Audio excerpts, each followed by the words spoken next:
Welcome to hell, where the Wi-Fi is always down. It's hot, smelly, full of annoying demons. Just like a family reunion, like a bad holiday resort, but forever. And without the free breakfast, you'll be stuck here for eternity. So unpack your bags, or don't. They might melt. Don't worry, it's not all bad. There's karaoke night. There's a reason they call it Burning Hell. SPF 1000 recommended. The devil likes his pizza extra crispy, and his jokes extra cheesy. The air smells like sulfur and bad decisions. Kinda like a high school locker room. Probably yours since you're here. But hey, at least you don't have to pay rent. The screams of the damned make a lovely backing track. Perfect for your next mixtape. Think Gregorian chanting, but with more begging and less Gregorian, and a lot more off-key. There's a reason they say, hell is other people. Especially when they don't use deodorant. Especially when those people are constantly whining about eternal damnation.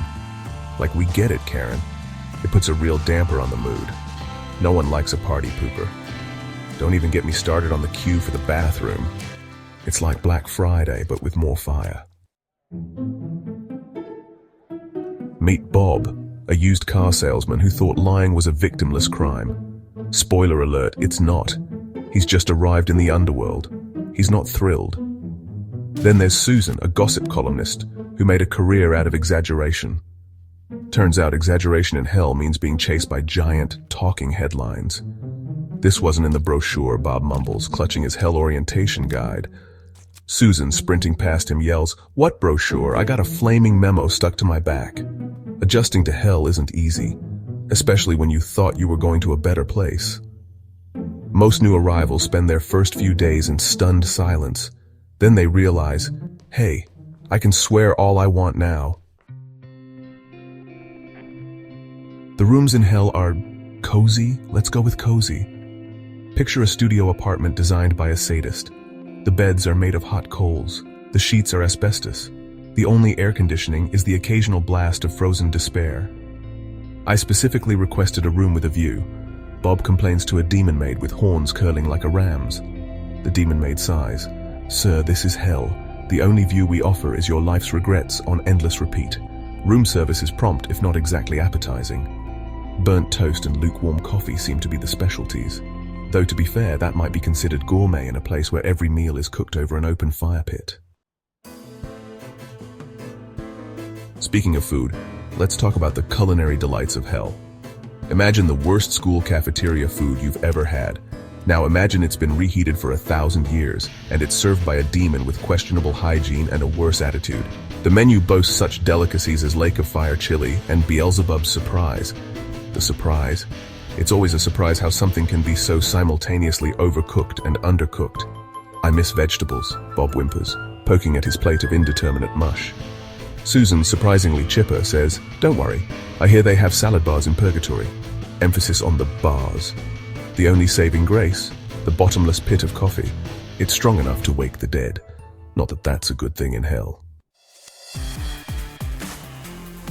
Section 5. Torture, it's a real pain. Let's not forget the main attraction, torture. But in hell, even the torture has a comedic twist. Forget Iron Maidens and racks. In this day and age, it's all about personalized torment. For example, Bob, the lying car salesman, is now forced to drive a car that only runs on guilt. Susan, the gossip columnist, is bombarded with an endless stream of celebrity baby news.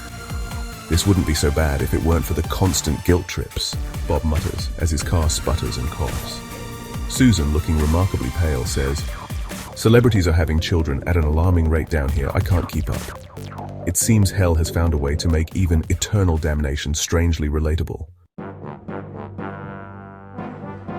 Section 6. Entertainment in the Inferno. Don't worry, it's not all doom and gloom in hell.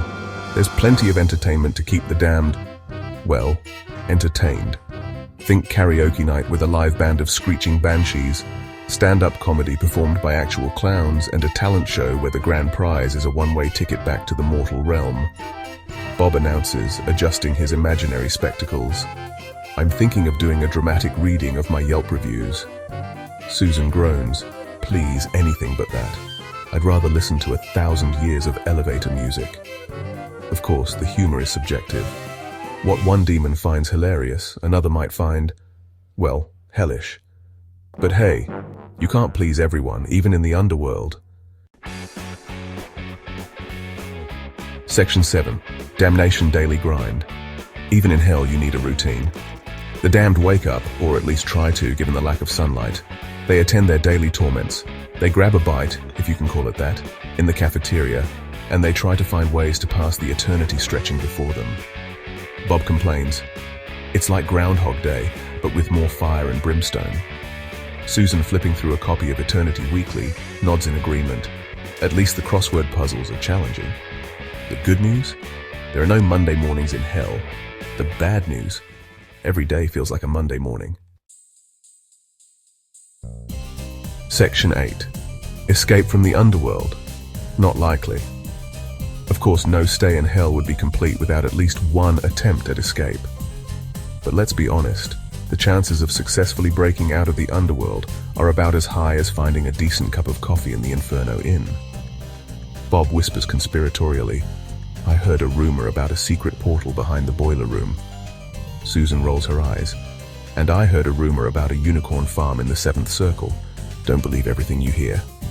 Escape attempts usually end in hilarious failure, adding another layer of amusement for the demons and a healthy dose of despair for the damned.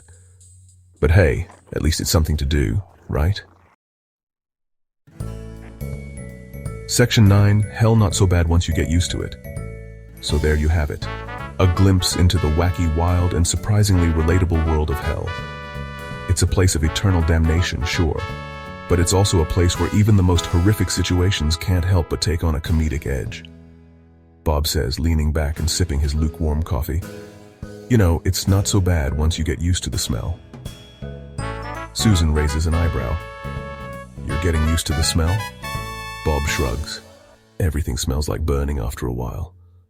One thing's for sure, in hell you can always count on a good laugh, even if it is at your own expense."